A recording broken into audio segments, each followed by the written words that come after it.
Hi guys, it's Baileigh Sheffield here with Cougar Den and the Rivals Network.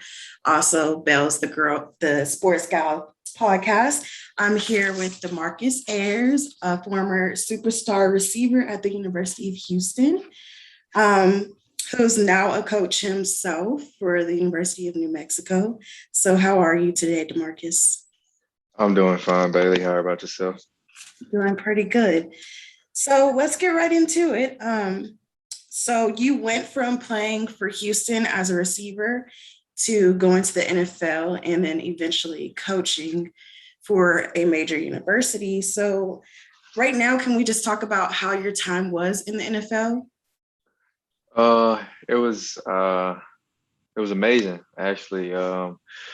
From what 21-year-old kid from South Dallas, getting a chance to play at the University of Houston, third round draft pick, and you think about all the things that you go through uh, as a young man trying to achieve a goal, and then you achieve a goal. It didn't feel real until I actually got there and really started playing. And I'm forever grateful for the University of Houston for giving me an opportunity to play at their great university, and then obviously going on and playing for an amazing organization in the Pittsburgh Steelers. First class organization, Mr. Rooney and his family, and Mike Tomlin, and uh, all the guys that took a chance on me and drafted me. So it was. I enjoyed my short time in the NFL, 3.5, 4 years. Had some great teammates, some great coaches, and wish I was still playing, but I definitely enjoyed my time. Awesome. That's really good. That's amazing. So this week, Houston is playing in the championship for the American Athletic Conference. We know the last time that happened, you actually played. You were on the field Mhm. and you guys won. So can you just kind of talk about what that was like when you played in 2015? And it still feels like yesterday. I can remember when Tom Herman first took the job. Um, and I can remember when we made the video of, if we go to the conference championship, you got to get a grill. The whole nine. I still got the video on my phone, and like I say, it felt like it was yesterday. What a wonderful year for not only the great university, but for the young man in the locker room, the training staff, um, the coaching staff, the AD that was there at the time, the whole nine, man. It was just a year that the University of Houston deserved. We went 8-5 2 years straight into 2013 and 2014, and couldn't get over the hump, trying to find ways to win those close games and close battles. And we always came up short. And Tom Herman takes the job off a national championship run with the University of Ohio State. And he come in there and he teaches culture, he teaches brotherhood, he teaches, you playing for the guy next to you, not yourself. You playing for the name that's on the front of your jersey, not the name on the back of your jersey, although you are in a way, but you're not. And I think, when I looked to my left and I looked to my right, I knew every guy that was beside of me on each side, he had my back every time I lined up on the field. And the guy that was coaching me was going to always be in my corner. And so when we talk about the championship run that we had, it made it easy for us to go out there and play on Saturdays. We had no worries. We had no ifs, ands, or buts about it. We didn't care who made the play. We were all selfless. We bought into what they were trying to teach, and we achieved all our common goals. And it was just exciting to see all the success that everyone was able to have, and believing in one another, and everyone go on and have great careers and have a chance to play in the NFL.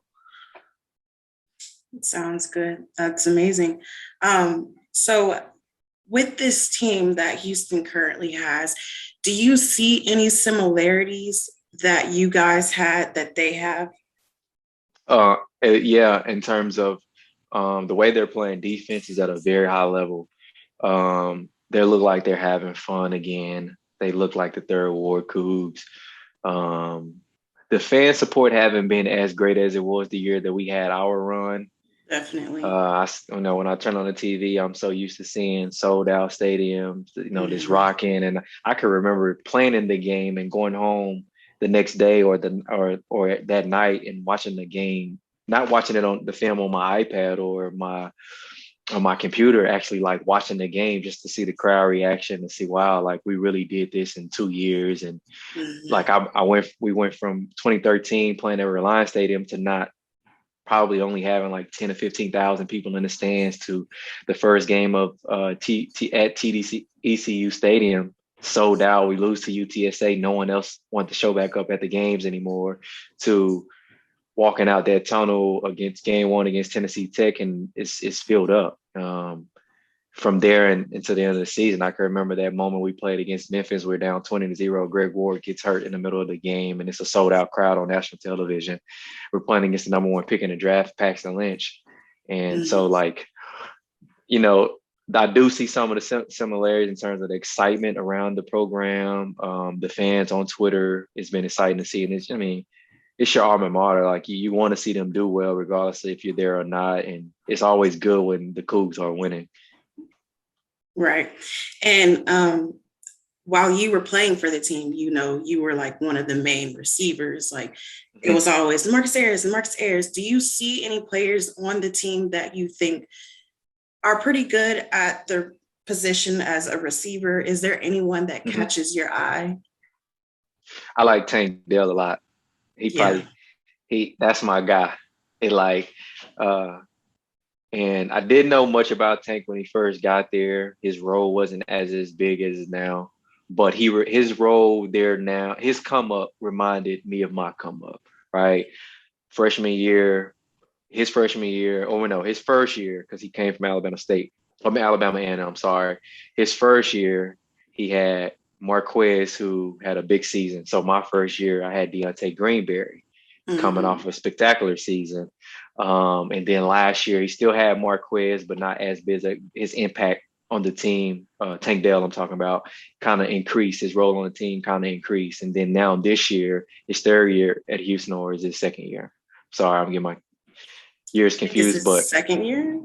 yeah, but his third year in college, he's having the same impact that I had. And so Mm-hmm. it's been very exciting and encouraging to see all the receivers that was there, before me gave me hope. And now that I'm in that same conversation with them as a guy that's had the most receiving yards, I think since Tyrone Carrier or Patrick Edwards, I can't remember. And then now him potentially being the next guy. Then Marquez was the guy before him, and so it's cool. It's always cool to see the Cougs. Good to see the Cougs have a great receiver, and he's one of my favorites. He's fast as hell, and it's exciting. He's electric every time he touches the ball. And then on the flip side, I think watching Marcus Jones, he stands out a lot. He's doing a lot for them in the return game on defense, and then he's played a little offense as well when they had some injuries. And so those two guys are two exciting players to watch. And want to shout out to the defense too. I know I'm forgetting some of the guys' names. None of those, I don't know any of those other guys by heart, but when I turn on the TV, it's still amazing to see them doing great things. So.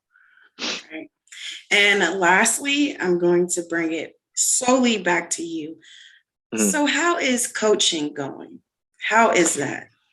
Uh, it's had its ups and downs this year. Obviously, we had a rough year.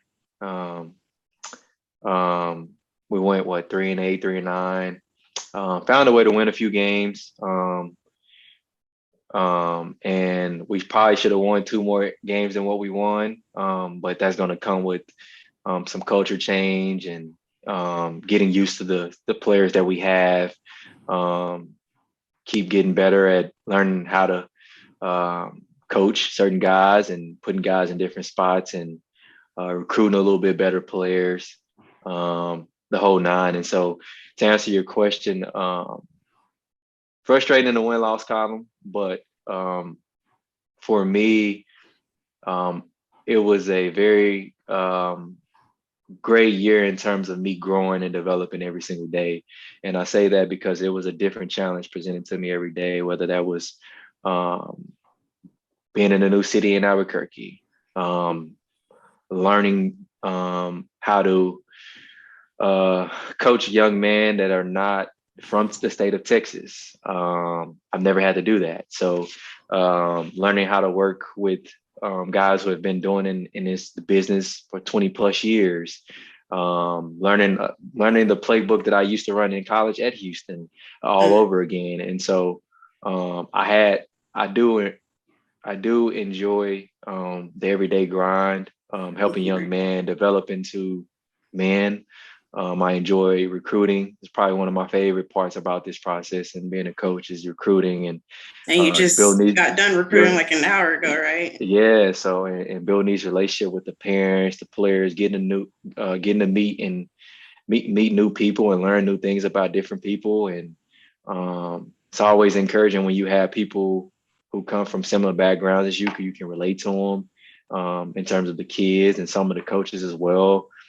Everyone at the University of New Mexico has been awesome to me. They've welcomed me with open arms, and I'm grateful for Coach Den Gonzalez and Drew Wareham, who was my receivers coach at Houston, who's at New Mexico with us. Derek Wareham, who's our offensive coordinator, Jamie Christian, the whole nine, and those guys have been a good group of leaders to be around every single day. And like I say, I'm learning something new about myself every day. Every day presents us different challenges, and just learning how to be a professional every single day in this industry of ball, side of the ball. And so being a player, you learn different things about the game. You learn how to interact with your teammates, how to do things your coach wants you to do. But being a coach is like totally different. Like it's no days off. You're always grinding. You're always working. Even when you got off day, you still find yourself working because you're trying to find new ways to get better and help your players get better. And I think with myself being a 27-year-old young man and being able to share some of my experiences, which was just 6 years ago in college, and helping these young men out and develop and be the players they want to be. I think like that's been the most thing that I've enjoyed the most. And like every day, like it's always something that you can get better at. And, as a young man playing college ball, you don't look at it like that. You look at it as, how can I help the team win? How can I get better? How can I make more plays? How can I put myself in a position to touch the ball more? How can I be a better student athlete? Well, as a coach, it's like, how can I help someone else grow? Right. How can I learn from other people to help myself grow? And so like it's been awesome though, to say the least. I can't really put everything into words. I'm kind of lost for words, but it's been amazing. The grind is different though. Like it can get very exhausting at times, and you have to really be really, really mindful of the time that you spend on certain things, because you can find yourself caught up in not getting a lot done, and so you got to be very, very, very productive with your time, and always be willing to learn. I thought I know a lot as a player, and then I come on this side of the game, and it's like, whoa, I got a lot more to learn. And so it's been awesome though. I'm enjoying it. That sounds good. And it's nice to know that like you're changing people's lives while, being a coach. That's the best part of it.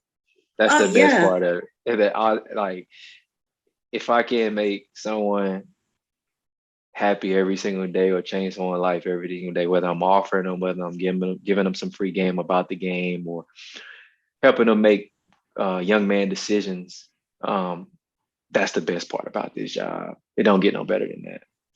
Right. Wow.